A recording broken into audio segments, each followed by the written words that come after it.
Welcome back to Advertising is Dead. We're finally doing an in-studio episode after feels like a different lifetime. 2020, I think maybe March is when I did my last in-studio episode recording. So, Shashank, you're the first one after I don't know how many years after I grew my hair back uh, to be in studio with I me. wish I can say that at some point of time, but thank you for having me as the comeback kid Yeah, in the physical world, and yeah, thank you so much for doing this in the physical world. I'm done with Zoom calls, so yeah. this is great. Yeah. Uh, And I think one of the interesting parts of actually, I think it's good we're doing this in person as well because you and I have spoken many times in the past about, I think, at different stages of you building what I feel is a very unique brand in the entire space, right? Because you started off from a core philosophy and a core reason. But I want to start off saying, although the name is very clear as to what it is, was that the name you had in mind when you started off? Was Whole Truth Foods what you always wanted to call it, or did you start off with more brandy names, brandish names? Actually, there is some history to this. So, some of the listeners might know when we started off, we were called And Nothing Else. Hmm. So we are a 27-month-old brand now. For the Hmm. first 8 months of our existence, we Hmm. were called And Nothing Else. Because the starting thought of the brand was, why is it that food companies have been getting away with lying, Hmm. and there is no softer, easier Hmm. word for this. They've just been lying to us for about 50 odd years now.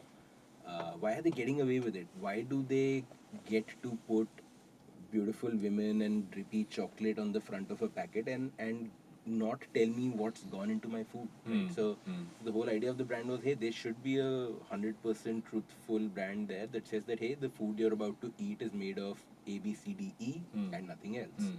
And that was the moment I was like, oh, let's call it And Nothing Else. We'll be Yeah. the only brand, as far as we know, that declares all of its ingredients up front, Hmm. and nothing else will land this with impact. Hmm. And so it did. Like, the brand took off Yeah. immediately. Like, Hmm. people got it, Hmm. right? But a few months in, Hmm.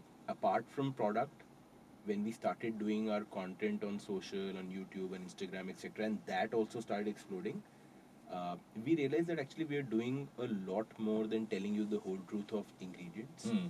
We are unmasking the whole truth of legal trickery, Hmm. the whole truth of claims, the whole truth of how photography trickery is used Hmm. to mislead you. Hmm. That's when the second aha moment happened, that actually, And Nothing Else, as good a name as it is to describe the product, Hmm. if we zoom out a little, what that's just the whole truth of Hmm. ingredients. Hmm. But we want to tell you the whole truth of everything that goes into marketing trickery, and hence, actually, our mission is the whole truth. Yeah. Right, and that's the umbrella that we need to house both our product and our content ambitions under. Hmm. And I think what's interesting about that is I feel that every aspect, and I want to dig into packaging at some point in this chat because I find it so interesting and exciting that every aspect, including everything I get in the box beyond the product, has something in it. But everything kind of put out from how you communicate, all the content you put out, all kind of sticks to this one core philosophy. But why foods? Why was healthy food and healthy this entire category? Why was that exciting to kind of start off with? Because if you look at that landscape, it's also been something which you almost had, I would say, relegated to the granola bar lane, is what I used to always call it in the supermarket. You would not have too much more than that. But why was this an area of interest for you? I mean, considering that pre this company as well, you were obviously in a larger conglomerate, everything that's going on there. But why was this specific area what interested you? Actually, there's a personal and a business answer to it, Hmm. and the personal, as in reality, preceded the business. Hmm. So, personally, I've had a long journey with fitness. Used to be a really obese kid as a teenager, lost 40 kgs, thought I'm thin now, Hmm. thought thin is equal to fit. I can, eat like my thin friends, and in 3 months, in 3 years, all of it came back. Then I lost it again. Then again made the same mistake, again gained back 30 kgs, again lost 30 kgs. So did this plus minus 30 kg cycle thrice in life. Hmm. before I started realizing that shit, there is something severely wrong that's not in my control. Something is going wrong and it's happening wrong to me, which is when I started researching about my food. And I started writing this blog called Fit Shit, which I used to write in my Unilever days as my weekend hustle. Yeah. And the company's born out of that blog, where I used to do exactly what we now do at The Whole Truth, which is unmask the lies of the food industry. I could do it much more effectively as an individual, and now I have legal problems to contend with.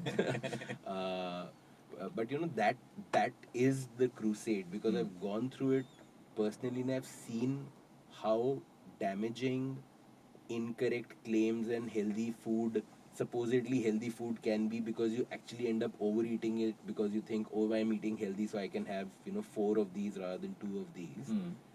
That became a very, very personal crusade to start with food. And within food, why protein bars? A lot of people ask me. The thing is, I just realized I did an article on Fit Shit around protein bars, which really took off. And during the research of that article, I realized it's very easy to make a protein bar. You can make it at home with a mixie and an oven. Don't need any equipment. So I thought, let's try it. And karte karte, like I got to a product which gave me the confidence that, hey, this can be done. You can make absolutely clean food with just 4 or 5 ingredients, and so clean that you can declare on the ingredients of the front of pack, and it is proper packaged food, right? So that was the personal bit that led me to food, because it was very personal, and protein bars because I could do it. And that's, I think, the biggest lesson of entrepreneurship for me is start with what you can do, not with what's the perfect answer, because you'll never start, right? And then the business reason why I stuck to the decision to start with protein bars was, see, as startups, what do we have a lack of? Every resource in the world. Don't have money, can't advertise, don't have people, don't have anything, right? Our only chance in hell is to actually win, contrary to popular opinion, win a very large market share of a very small market. Right? Drive that very sharp wedge in the market, that there are these 1,000 people who are going gaga over you. And if these 1,000 people happen to be the fitness micro influencers in their circles, then you've got something going. And who are the people who eat protein bars in our country today? Yeah. Right? They are most probably your friend who's a gym guy, your friend who's a marathon runner, your friend who's a triathlete. Yeah. When the brand started winning them over, the thing caught fire. Yeah. And the regular person kind of jumps into that and kind of picks it up as well. Because most of our opinions are actually second-hand opinions that we learn from experts around us. We are, say, you work in the financial industry, your friends look up to you for financial advice. But your friend is a triathlete, you look up to him or her for fitness advice. Yeah. Which brings me to a point which I feel every entrepreneur goes through, right? Is that you start off with, okay, this is a problem which I'm personally, have a connection towards, and then you build an entire business hypothesis. Then you start, and then you realize a lot of things about the reality of that market itself. So go back to the first couple of years. What did you quickly realize that, what assumptions of yours held true, but also what did you quickly learn about this segment and to grow in it that you earlier hadn't really paid enough attention to? Actually, my biggest learning, to be honest, on the brand, on the product, on the thesis that people are dying for a brand to come and treat them as intelligent people and not dumb things down and tell them the truth, all of that turned out to be bang on. And how? Like had you asked me that in like 2 years and a few months we'll be the brand that we are today, I would have laughed at that time, right? So all of that actually went to plan and how. It was in the go-to market that I had learnings that like the biggest one was D2C for food is very, very shallow in this country. Uh, I don't know of any food brand in this country, packaged food brand, that has been able to scale D2C, so website sales. Uh, and the reason for that is actually, in hindsight, very clear that food, unlike personal care or apparel or jewelry, is a very high frequency purchase, but very low average order value, right? So what that means is, in real life, right now your biscuit packet got over when you were having chai and you're like, oh shit, I need biscuit. Yeah. And you ask someone, go downstairs, get a biscuit, or you call Yeah. a shop saying, biscuit bhej do, right? Yeah. You don't go to a website, order, wait for 4 days ki biscuit aayega, Correct. right? But shampoo, Yeah. cream, Yeah. you're fine. वो tube खत्म होती हुई दिख रही है. You're Correct. like, you order it by the time you have to twist that toothpaste down. You're going to end up exactly. You're ordering like, I have enough buffer, Yeah. and it's not a here and now thing, and I don't care much about freshness. Yeah.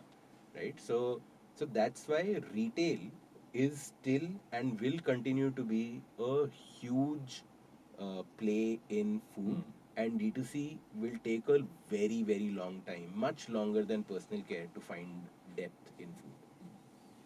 So then let's look at the broader landscape, right? If you look at this entire healthy food category, what are you, if you look at from a broader macro point of view, what for you is the space it's at today? Like even compared to when you started off to now, what has changed? What has kind of scaled up from a business standpoint and a consumer standpoint?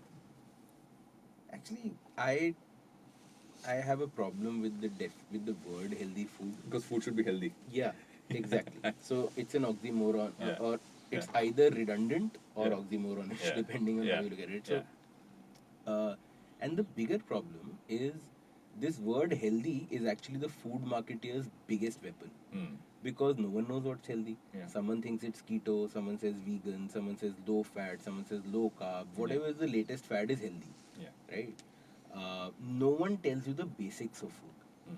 No one says, first of all, eat clean ingredient food which you can recognize. Correct. Right? These 4 things I can pronounce. I find them in my kitchen. They are in my food. Great. Right? That's the basic. Yeah. No one tells you how to read nutrition labels or ingredient lists, etc. Right? So, I frankly abstain from talking about healthy food, because I feel that by just talking about it, I'm a perpetrator of that same crime. For me, there is clean food and unclean food. Yeah. And I think that a cleaner version of everything, actually the 100% clean version of everything you eat, be it chips or chocolates or protein bars or breakfast cereal, deserves to exist. Because brands are no one to sit in judgment and say, oh, you shouldn't be eating chocolate. No. The same healthy guy who goes to gym in the morning and eats a protein bar, gives in at night and eats a chocolate. Yeah. It's the same person. I'm that person most times, which is why now I keep yogurt in the fridge. Yeah, and all of us are. This is a myth that there is a healthy person and there is a different unhealthy person. It's the same person at different times of day, and if you can keep these two in check, then you are a great person, right? So, to answer your question, I think there is huge scope for cleaning up every food category that exists. If we try and force some healthy category down people's throats, that will obviously face a lot of headwinds. Just like, for example, protein bars in India is a 250 crore annual category. That's it. That's how small it is. To give context to people, cookies in India or biscuit cookies, etc., milake in India is the 40-50,000 crore category, right? So that's the gap we're talking about. And I think what's also interesting about this space, and I love the fact that you said don't call it healthy. So I'm trying to figure a better. I'm going to stick to clean. Is what I'll stick to. Is that your approach to scaling or rather adding in more categories also I thought was very interesting, right? Obviously you started off with the protein bars. The minis, by the way, I'm a constant consumer. My household always has the minis. I like one flavor. Pooja likes a different one. So there's 2 of those big packets all the time. Then came the spreads and the mueslis around the same time. Yeah, first the mueslis and then 4 months later the spreads. Yeah.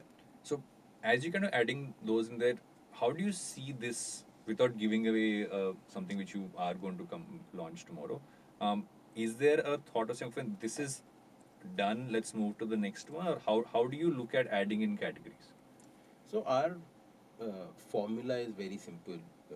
If you come to my office, you'll see this chart with three intersecting circles, a Venn diagram, which is uh, for every food category in the world, we pass it through this filter of one circle is uh, currently is this category largely populated with unclean food? Like, are the biggest players selling absolute shit to consumers in this category?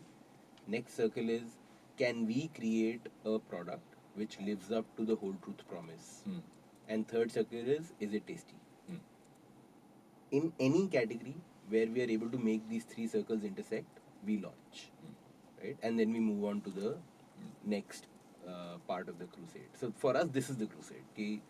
Category after category after category, and like we have a, in the top funnel of this exercise are like 20 categories of packaged food, which is the entire universe. We pass it through this. Usually, almost all of them are a take on the first one, that the big guys are selling shit. Then we pick the ones where we believe we have some line of sight to what would a whole truth product look like. Right? So, for example, if I give you the muesli approach example, when we did our research on breakfast cereals, we realized that breakfast across the world is just carbs, right? So be it dosa, idli, vada, North India mein paratha, cornflakes, everything is just carbs, right? When it's actually fundamentally in the morning as the first meal, you need your most balanced meal. You need protein, you need fats, you need carbs, right? So that gave us line of sight to, oh, this is what the whole truth version of breakfast should look like, right? Then once we get that clarity, we start the R&D work on it to get to the third circle ki it should be tasty, right? And the minute the third circle gets a tick, we go ahead. At the risk of sounding like someone who literally buys every single category of yours, I start my morning with your mostly. The peanut butter spread comes sometime during the evening. And the bar is also part of my like midday snack at some point of time. The minis though, in that sense. So I think You're the ideal consumer. Yeah. And I'm telling you this from a consumer standpoint. What has been my evolution as a consumer has been the fact that because there's one product that served the needs which I wanted, that I didn't want to add too much sugar into something which I was eating. I didn't want to. I also wanted to get something which was tasty yet felt clean. I kept adding every newer thing that came out. Let's try it out. Let's buy it. So would you say trust is almost the fundamental cornerstone of the brand? Because I know it should be for every brand, but because you know from what you're called to everything else, is that the cornerstone? Is that what is fundamental to it? Absolutely. When people ask me if you are you a healthy food company or are you a protein bar company, my answer, which is the truth, is we are a truth company. And wherever we see a food category, and by the way, why should it only be a food category? Exactly. Wherever we see a category with a trust deficit, we will apply the whole truth to it because we are a truth company. And I feel that seeps into how you market as well. I've always found the way you market to be interesting. Because at one point, it's almost like you're educating people about understanding what is healthy and what is clean, which I feel most of us don't understand. As much as I think we have so many myths and so many things we've also been taught over time.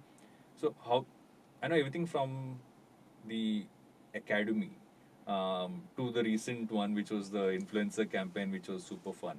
Um, how do you approach that side of it? How do you approach the marketing in terms of saying, okay, these are things we're going to do, these are things that will work, so there's education, there is this and that. So how does that entire framework function? See, again, small company don't have the resources to make a ad and blast it on TV or do stuff like that. Neither do we wish to, because again, the ads in the traditional sense of the word were literally the problem, that you took the one thing that's good about you and plastered that across town and then hid the remaining nine behind, right? And then we realized that actually, you know what? If we can just teach people how to think about food and how to read nutrition labels and how to read ingredient lists, our food will sell. If I can educate people on the right framework to use to judge food, then I am happy being judged in that under that framework with everyone else in the market, I'm 100% confident my brand will win. And if not, if someone comes up and does even better than us, that's great. That's the kind of competition you want, right? That eventually the consumer should win. Yeah. I like the fact that you said someone should kind of come and do it. And there was a recent thing I read, and I feel that really syncs with this thought process is that if your competitor is working towards the same goal as you are, they're in many ways your teammates and not necessarily your competitor. Yeah. And I think that syncs up to, especially when you're working on a philosophy and building out in this sense Exactly. of the word. It's only true of purpose driven brands, Yeah. right? Yeah. Because for us, what matters is the purpose getting fulfilled. Yeah. And of course, 10 hands better than 2 in driving towards the purpose. Have you also had to learn to be a host? Because considering how much of your content involves you, has that been a skill you've had to kind of hone and grow and work on? Actually, so the good thing is that since college days, I've been into a bit of dramatics, and then I tried my hand at stand up, etc. Obviously, didn't work out really well, but It gives you the opportunity to pull all those things in. yeah, exactly. So and no one can say ki, you're doing a shit job because it's my company.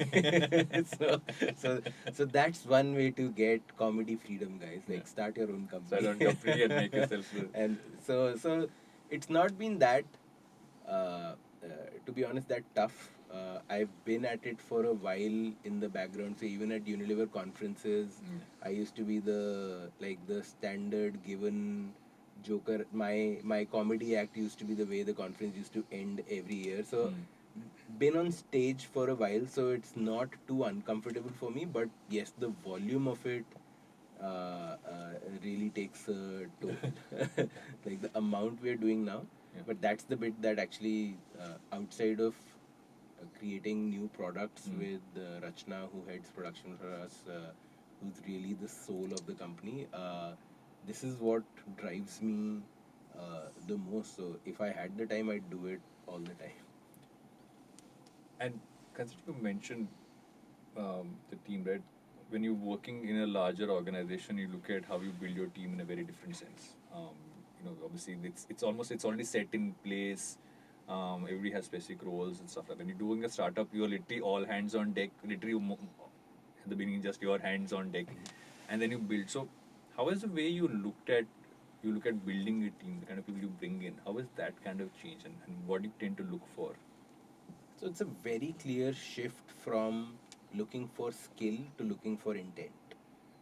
So my entire top team, there are actually now 10 people who report into me, and they're all like 8 out of those 10 are EIRs or entrepreneurs in residence.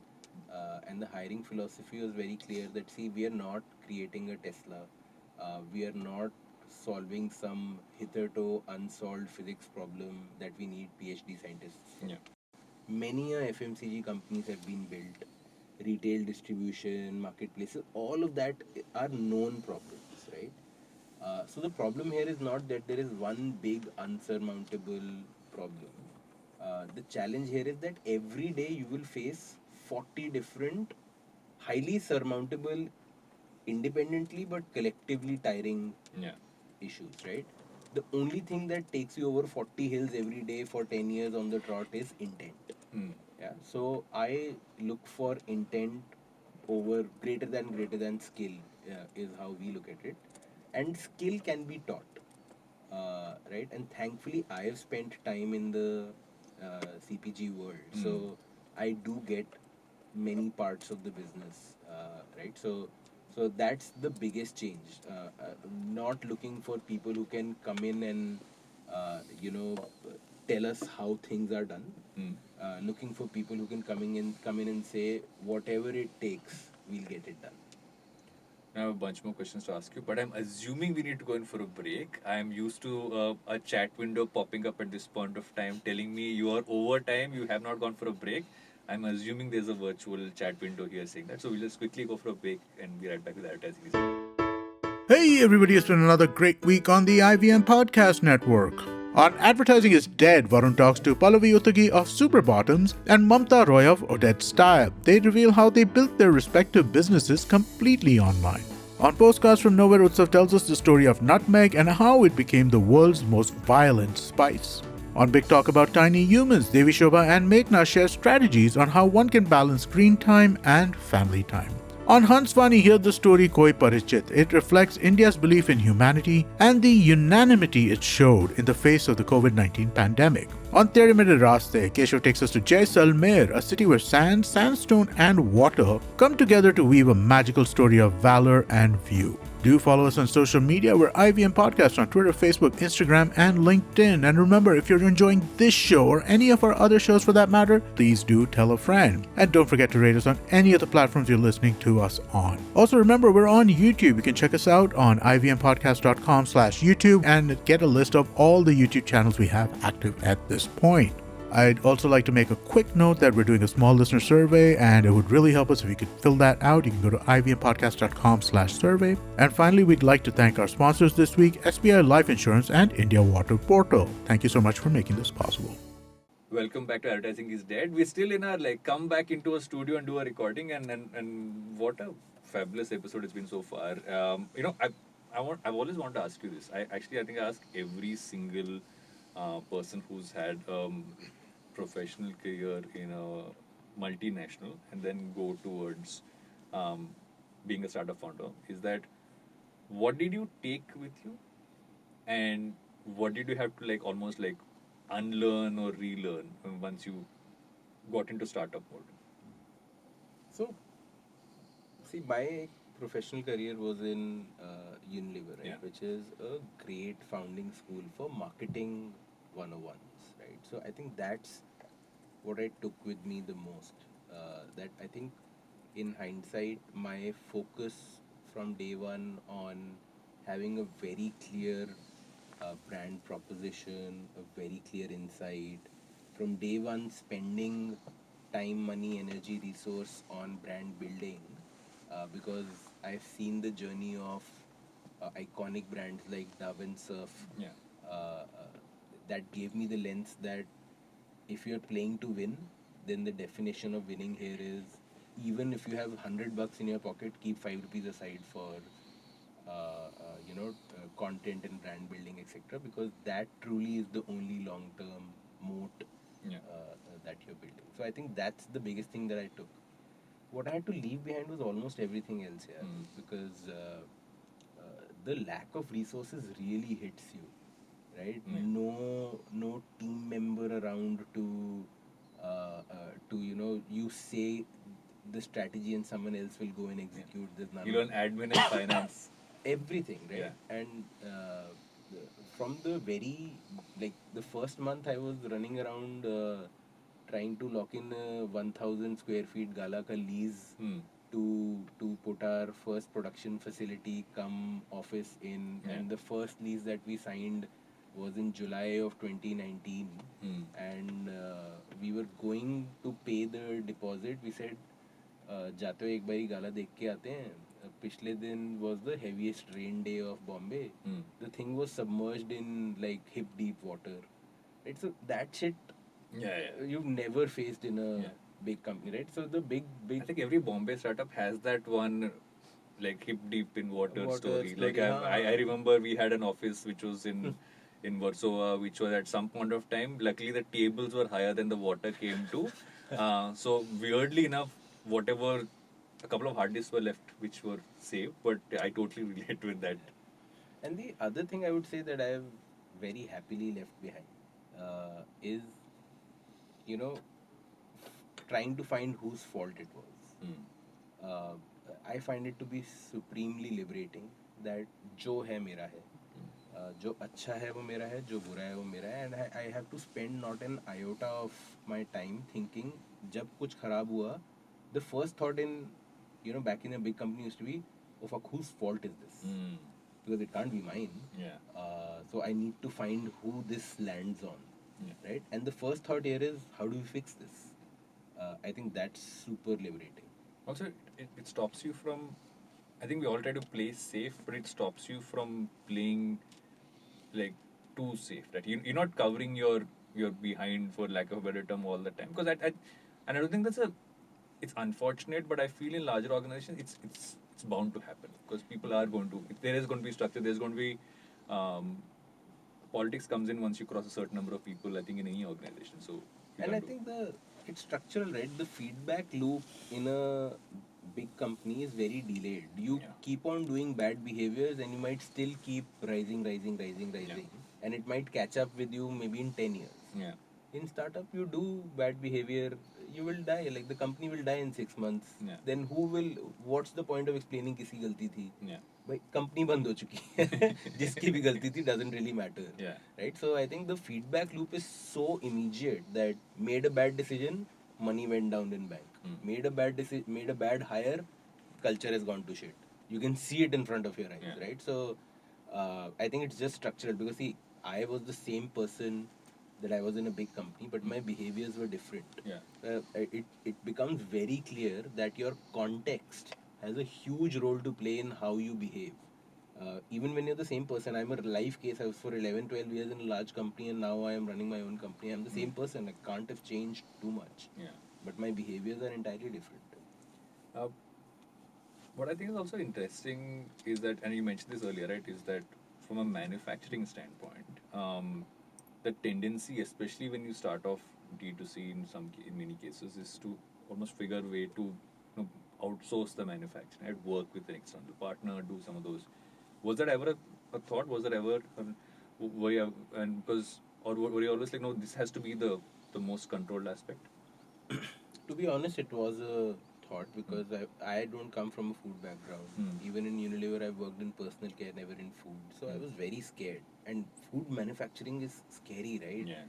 खाने के साथ कुछ हो गया, किसी का बाल गिर गया, कुछ पिन आ गया, like shit can happen which can really Exactly. harm both people and your brand, right? So it was very scary. So initially went to a few third party guys to speak to them. But within 2 meetings, it became so clear that every conversation was listen, you guys are nobodies. Hence, I am not going to do anything out of my way for you. Yeah. This is my machine. If your product can fit this machine, please come. If your product can't fit this machine, I am not going to change my machine to fit your product. Correct. Right? So, and 2 meetings, literally 2 meetings, and it gave me the clarity that this is actually the source of the packaged food problem. If everyone is getting their food made from The same guys. there can't be differentiation. Yeah. If there is no differentiation, but you have to still prove there is differentiation, the only way is to lie. And hence, marketing has to take over and, put 0.1% turmeric and say with the goodness of turmeric and shit like that. Yeah. Because that's the only change you can do. The guy will only make what his machine makes. That gave me the clarity that while it's going to be extremely tough and by God, the production and scale up has been so tough, but it's so rewarding. Like that is now when people say, "Oh, you to write your recipe on the front of pack, anyone will copy." I'm like, please Please be copy my it. guest.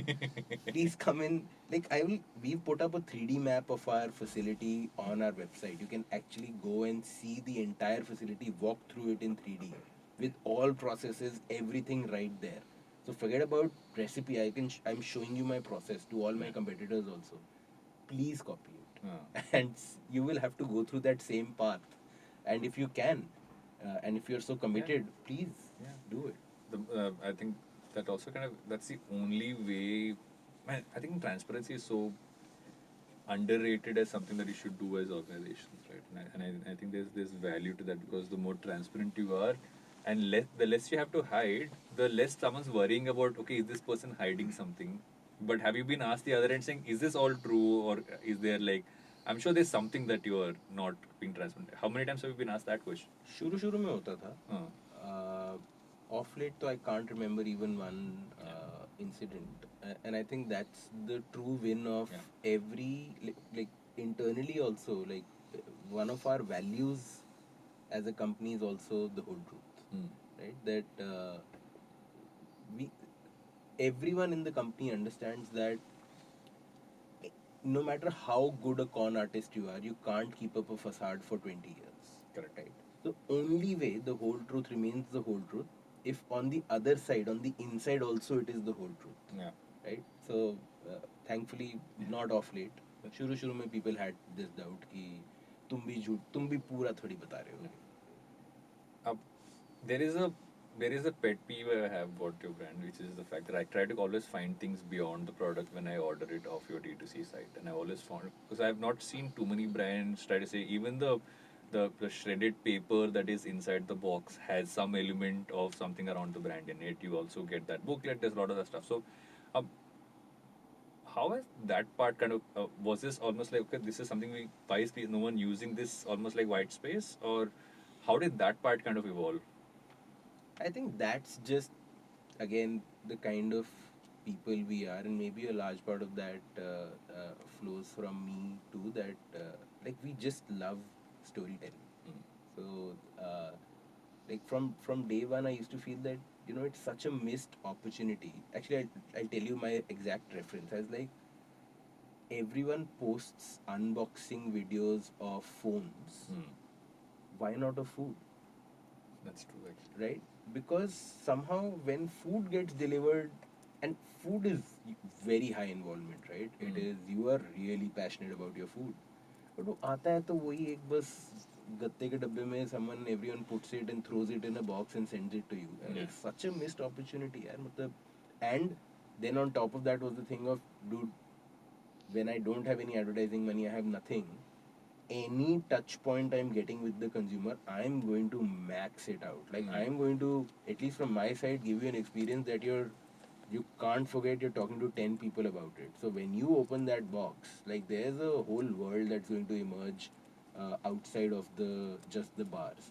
And by the way, still in that box, if I talk in money terms, 95% of the cost is the bars. So you're literally talking about 5% extra cost. Yeah.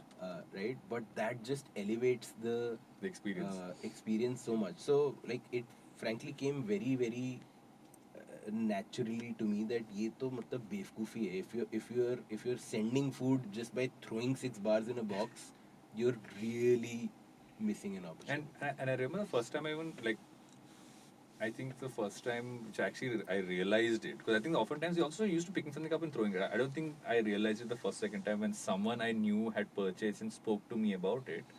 I'm like, one second, I bought it all the time. Why have I not paid more attention?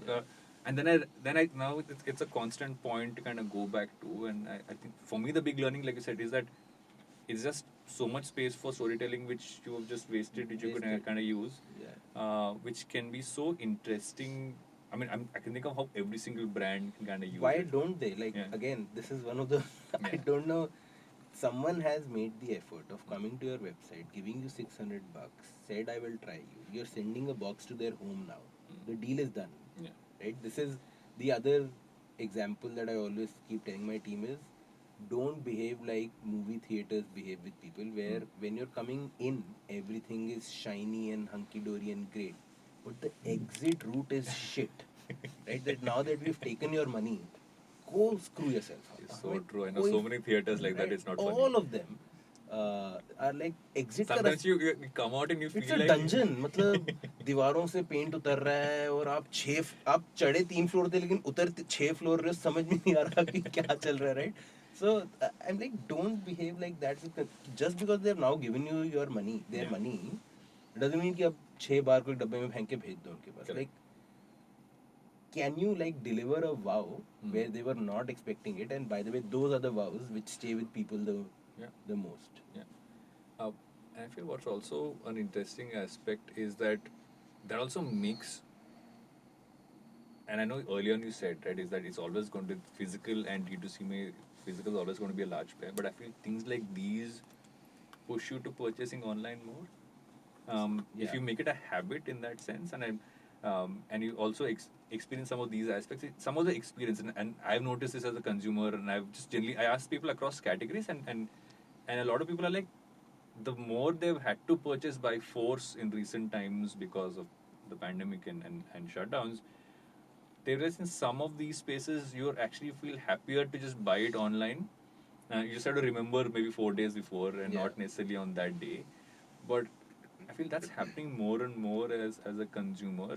But is there a way to bring this aspect in the same kind of impact you feel when it's in a physical store? So let me answer the first thing. So yes, of course, the online space and the number of people buying online is growing.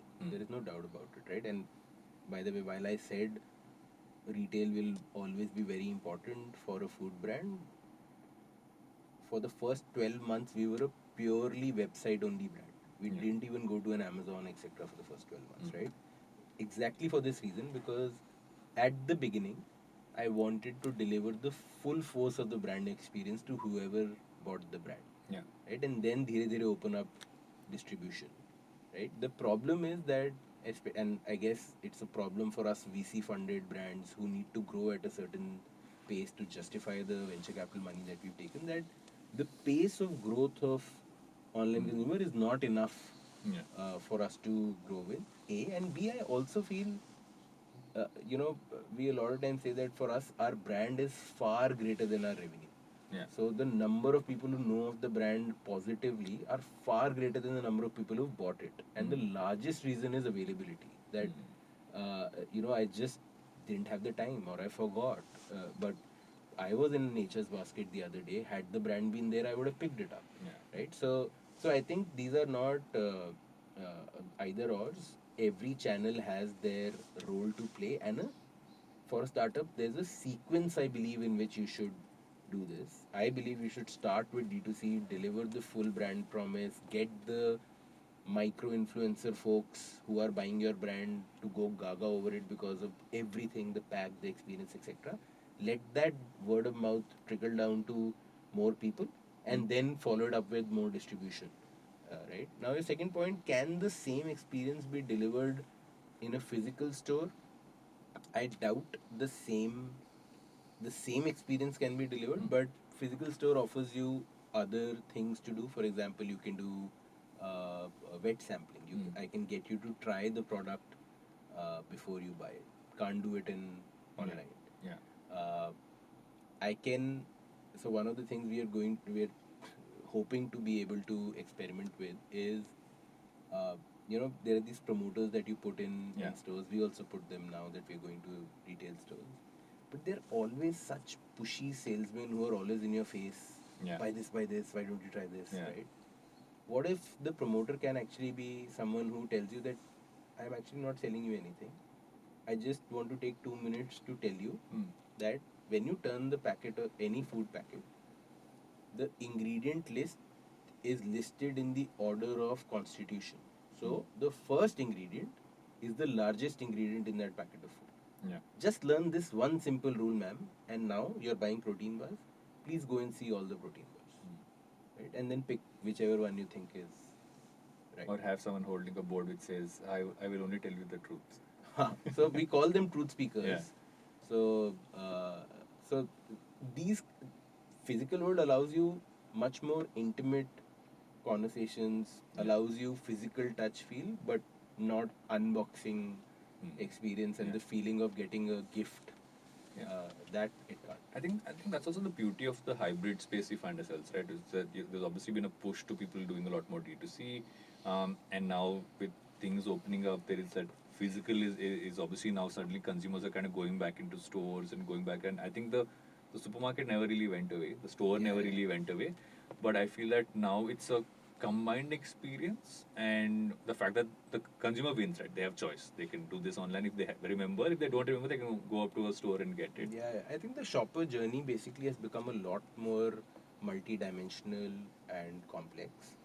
So all of the following scenarios are possible. You saw a brand's ad on Facebook, checked out their website, forgot about them. Next time we're in the store, saw them, picked them up. Or you were in a store, you saw a new brand, found it interesting but didn't want to try it yet. Went back home, saw an ad, went to the website and bought it. Both these are very possible. Yeah. Right? So it's a very multi-dimensional shopper journey now, and hence the marketeer's job is even tougher to make sure that at every touch point your brand is consistent, because if the consistency breaks, then you're gone. Yeah. Yeah, I think that's actually what my next question was going to be saying. How does the role of a marketer then change? What all, if I was a marketer today, if I'm a professional today in this space, right?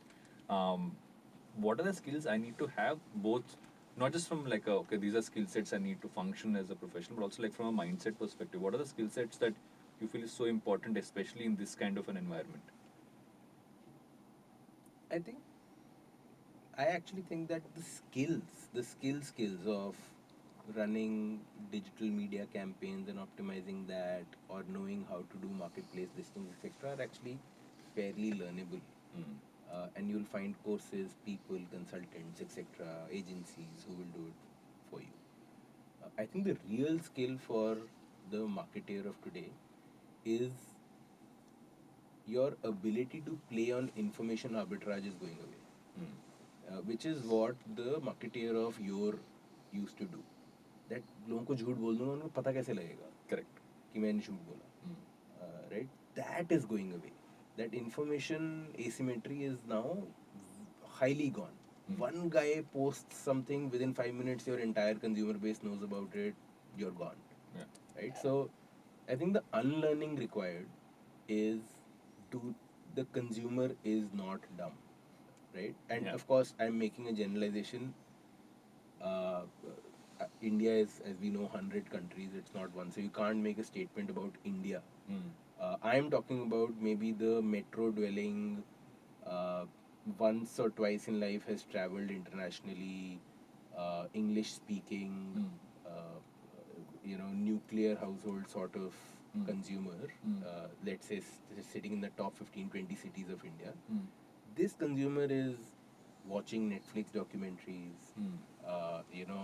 is hearing about veganism and keto, and, Mm. and is as up to date about trends as anyone sitting in San Francisco or London is, right? Yeah. Your ability to lie to them has gone. So do unlearn that. Treat your consumer as intelligent and treat them the way you would like to be treated. So Yeah. actually, I think in a way, we are this information age is going to take us back to the authenticity of brands, and that is why actually you see some of the best brands are the ones where the founder's identity is very heavily seeped into the brand's identity, Mm. because that's the only way to be consistent. Yeah. I am who I am, and hence, hopefully, till the time I am alive, Yeah. I will keep saying what I say. And if that's what the brand also says, Yeah. it's consistent. Speaking of you are what you are, I want to bring this to the last segment of the show, which is generally slightly more random, slightly more fun, not talking about work at all. Um, if if you weren't what you are today, what would you be? What profession would you have chosen if it was not an entrepreneur, marketer, um, and everything that goes with it? A writer slash stand-up comic. Yeah, I don't know if I would be a good one, but that's what I would be trying. yeah. Yeah. And I know you. I know the answer to the next one, so I'm going to add an extra element to it. What do you spend a lot of time doing outside of work that takes a lot of your time? You can't say fitness because I know that's the core focus. So you can talk about that, but you can give me two because I know the answer to one. The very, very honest answer is last 2.5 years, my life is literally sometime at home with the wife and a now very young puppy, Mm. sometime in the gym, and everything else at work. So to be really honest, and I know it's not the best answer because entrepreneurs are supposed to also have great, I have interests outside of No. work, etc. Entrepreneurs don't have time. हाँ अभी तो नहीं है. Yeah. So for the last 2.5 years, You mentioned puppy, so I will count that as the second. हाँ one in that sense. that I need to take out Yes. some time for, but Yeah. but that's it. Yeah. So work every waking Yeah. hour apart from the 2 hours at night, dinner and post dinner, some Mm. content scene with the wife, and spend some time with the puppy. That's pretty much life right now. And I know even this one. So these are all new. I'm adding new variations to this last segment. I realized a lot of guests have heard the episodes. I'm changing up some stuff and adding questions here. And you can't mention the podcast you already have hosted. If you had to host a podcast, what would it be called? Oh. But I already have a podcast. No, but that's a company podcast. I will technically call that the company podcast. But if you had to, and the truth comes out. That's, see, that's a good one. You've actually taken what is already a podcast, but you've already, okay, fair enough. I will give you that one. I threw that one in there, but I cannot not ask you the question I've asked every single guest so Or far. maybe call it Don't Lie. Don't lie. Now, don't lie is a good one. Actually, no. The first one sounds like a murder mystery. Exactly. First It's one's a almost like Agatha Christie sort of. yeah. It's gone like I think this one actually makes more sense. So we're gonna have a list of just turning to philosophy producer and saying that we're gonna have a list of shows we can hopefully steal some of names them. of eventually. What can you put together in an instant? Oh, I can put together rhyming lines and a poem in an instant. Weirdly, haven't got that before. I don't think I have. I don't think anybody. I don't think rhyming lines. Poetry has come before, but I don't know. It'll be a stretch to call it poetry. But I am very good at it. Give me direction and give me one line, yeah. and I'll make a rhyme scheme out of it. Don't ask me to do it right now. But I'm not. Anything you've watched, listened to, or read recently that you'd recommend? oh, yeah. Read a few things. Read Factfulness about a year or so back. Really changed my, reminded me how much bias we live with because of popular opinion. And I've always had this feeling that a lot of us spout a lot of second-hand opinion, stuff we have no knowledge, no experience of, but just because you have to make small talk at a party, we say shit. Yeah. Right, so that's why actually I think over time I've become very silent at parties and stuff because I just can't talk about things that I don't know about. And Factfulness is a book that brings that to light, that data disproves most of the things about the world that we believe in. That's one that popped into my head. There's actually a book which could be a good follow-up to it. I think it's called The Death of Expertise. It talks about how, and it's a weird parallel across the world, how people who are experts are nowadays not looked at in the best light. Like, you're an expert and you have a point of view, like, how do you, like, it's still like, how do you know? You know, like, I'm an expert, like, but how do you know? So I think there's a book called The Death of Expertise, which is, I think, almost like it can be a sister concern of the book you read. Oh wow, I'll read that too. Yeah. Sorry, you were saying something. No. You had another recommendation. So outside of Factfulness, then I tried to get back to some fiction reading. Used to love fiction, but time is so limited in life now that you're like, must derive value out of every book I read.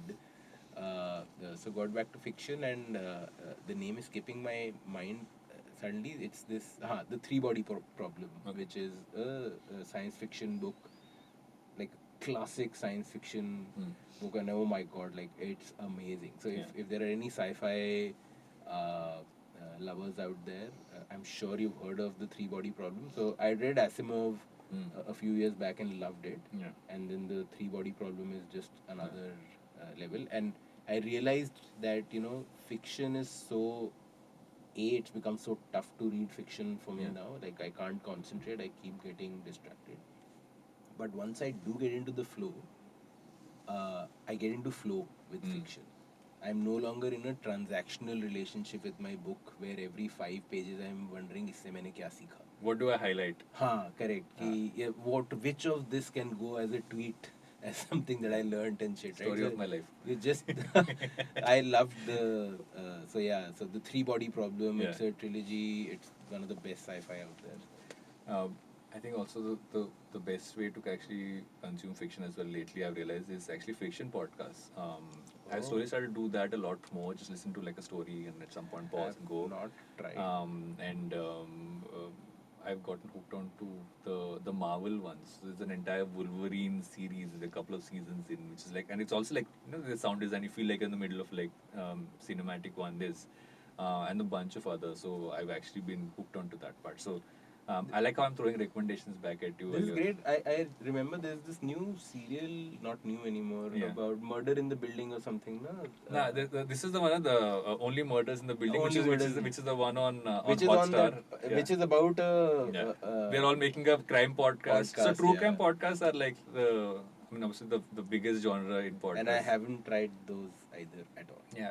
I think I listen to I watch only family stuff these days. So I have moved away from anything crime or dark in that sense.